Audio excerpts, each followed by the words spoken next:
believe this witness is requested not to be photographed. That's correct, Your Honor.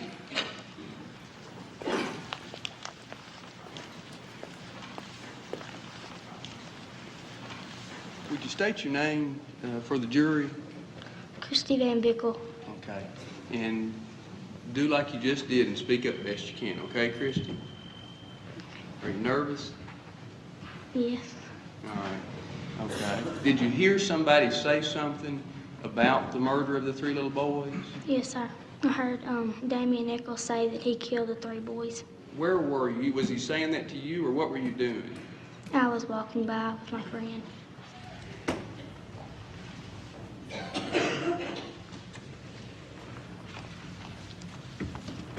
Christy, I'm Scott Davidson, and I've got a couple of questions to ask you too, okay? Okay. Okay. First of all, do you remember what day this was that you heard this? No, sir. That's the first time you'd ever seen him in your life? Yes, sir. What did he say before you say that he said he killed those 3 boys? What did he say before that? I don't know. What did he say after that? I don't know. And how close were you to him? I wasn't close. Did he scream it? I don't know. Did he yell it? I don't know. Call your next witness. Call Jody Medford. All right, again, this witness is requested not to be photographed. Jody, I want to direct your attention to May of 1993, after the murders of the 3 little boys. Did you have an occasion to be at the softball field and hear a comment in regard to the murder? Yes, sir. All right. Tell the jury first what you heard. He said I killed the 3 little boys, and before I turn myself in, then I'm going to kill 2 more, and I already have 1 of them picked out. You didn't recognize anybody else that was with him? I saw Jason Baldwin there. Had you heard people talking about Damien before this? Yes, sir. Do you think he was kind of weird or something? Yes, sir, because he was dressed all in black, and his hair was jet black and long and shaved on the side. Margaret, 2 teenage girls took the stand this morning, and they said they heard Damien Echols confess to the murders of 3 8-year-old boys last May. One of the girls said she overheard Damien Echols say, "I killed the 3 boys, and I'm going to kill 2 more. I already have 1 picked out." Later in the afternoon, when the defense began presenting its witnesses, Damien Echols himself took the stand. He said he thought the girls were lying and that they were making up those statements. He also said he did not practice Satanism and denied any involvement in the murders of Chris Byers, Michael Moore, and Stevie Branch. I know no matter what I say or do, there are still going to be people who won't believe it no matter what. But I did not kill those children or anybody else. I had nothing to do with it, and I know nothing about it.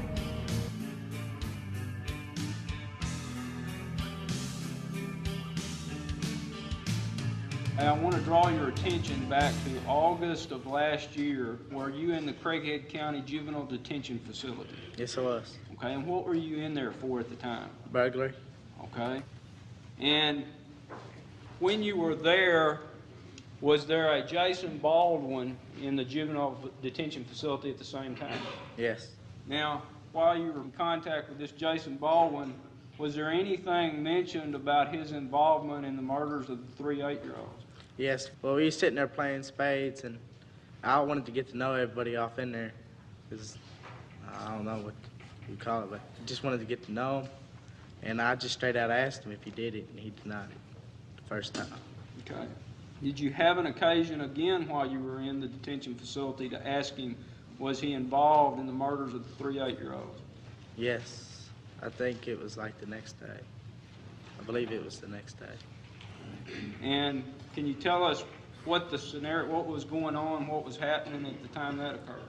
Well, me and Jason Baldwin were scraping up the cards, going to ourselves for lunch. I said, just between me and you, I won't say a word.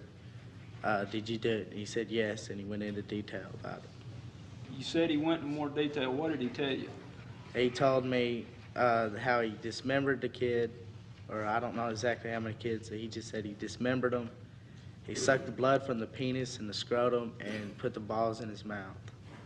Now, Michael, when was it that you came forward with this information? I'm not really sure. I believe it's like a couple months later. What caused you to come forward at that point in time? Why did Michael Carson no longer want to stay uninvolved? Why did you come forward in February this year? Because I saw the family on TV and saw how brokenhearted they were about their children being missing, and I got a soft heart. I couldn't take it.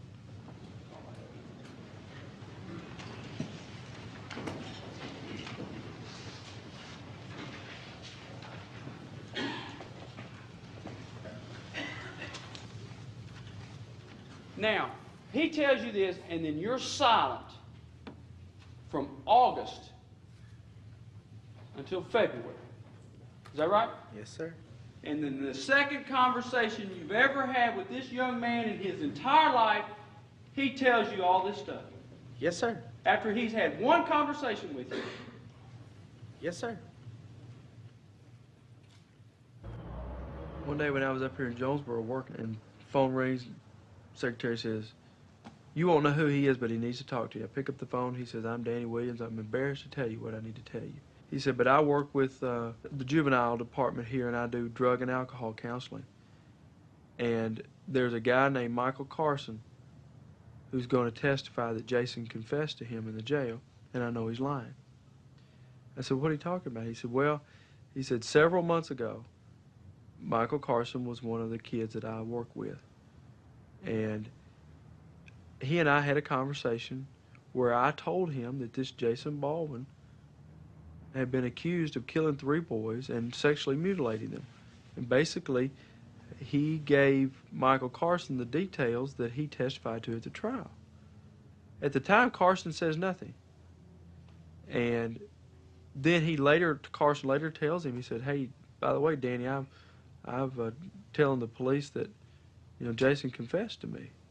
And so he calls me up and said, "Hey, no. I said, "This kid's a liar. He's no good. I know he's lying. And the only reason he's got this information is because I gave it to him." The counselor of this kid called the prosecution and told them what a liar he was, and the prosecution still used the kid. That's right. And now they're trying to keep out the fact, the background of the kid. Obviously, we want to get that information out, but the judge acts like he may not let us use him at all. We should absolutely be able to let that jury know that he is LSD dependent, because it does affect his ability to recall. The judge takes all that away from us, then the kid looks pretty believable. Not only are they keeping out the background of the kid when he testifies so the jury doesn't have all the eggs, but now they're keeping out the counselor who even knows about this kid, who told him the story in the first place prior to him ever telling the police. All that goes to the credibility. I think that would have shown the jury that he didn't have quite that kind heart, that soft heart that he tried to tell them. They know that they got 3 innocent people locked up for a crime they didn't commit. I didn't kill nobody, but, to me, I think it's wrong because, it ain't about us. It's about the victims themselves. You know what I'm saying? They need peace. The victim's family needs peace.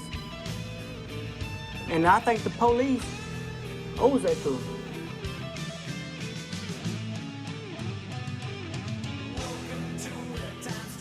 Just when it seemed attorneys for the state had their back against a wall, Craighead County Courthouse came to an eerie silence as 16-year-old Michael Carson, a former juvenile inmate who spent time with Baldwin, took the stand. But I was doing serious adult drugs.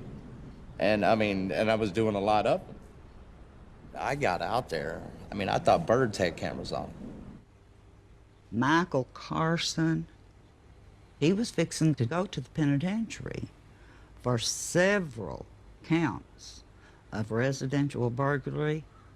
And that is when the prosecutor got a hold of him.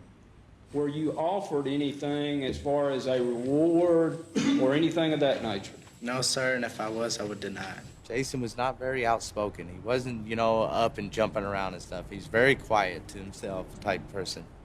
I remember not knowing why I was doing what I was doing. I remember it actually going through my head.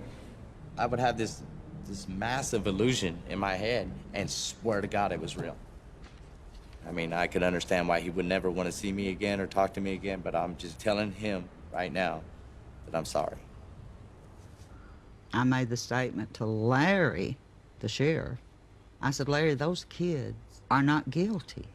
He said, Joyce, he said, it's this simple. Crittenden County fucked up. Now we've got to clean up. I'm a drug addict. I was doing a lot of inhalants, LSD. I was huffing gas all the time. It's bad. It takes your whole perspective on life and makes it a dream. Were you working at Bojangles Restaurant on the evening of May 5th of 1993? Yes, sir. Could you tell us what happened? Well, it was about 9:30 at night. Found a black gentleman sitting in the women's restroom on the commode, and there was blood dripping off of his forearm.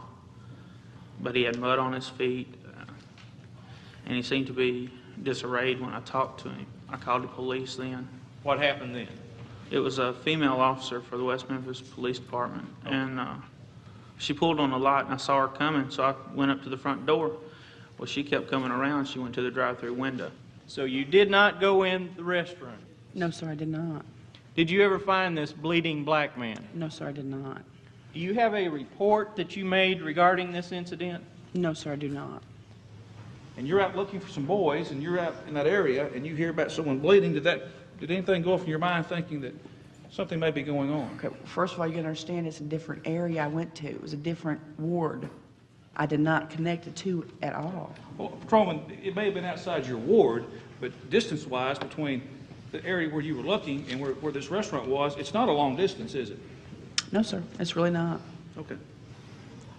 Did any other officer come out there that evening? Not that evening.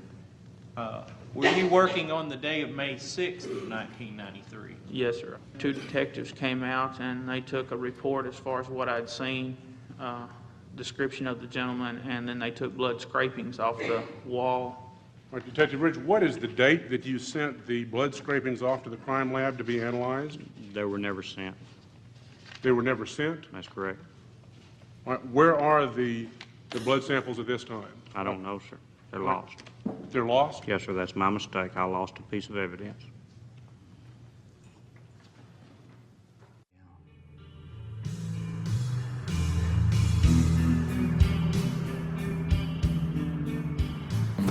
I have anger sometimes, but there's no one to direct it towards, you know, so I just really try to stay focused on just going home, letting everybody know that I am innocent, I didn't do this.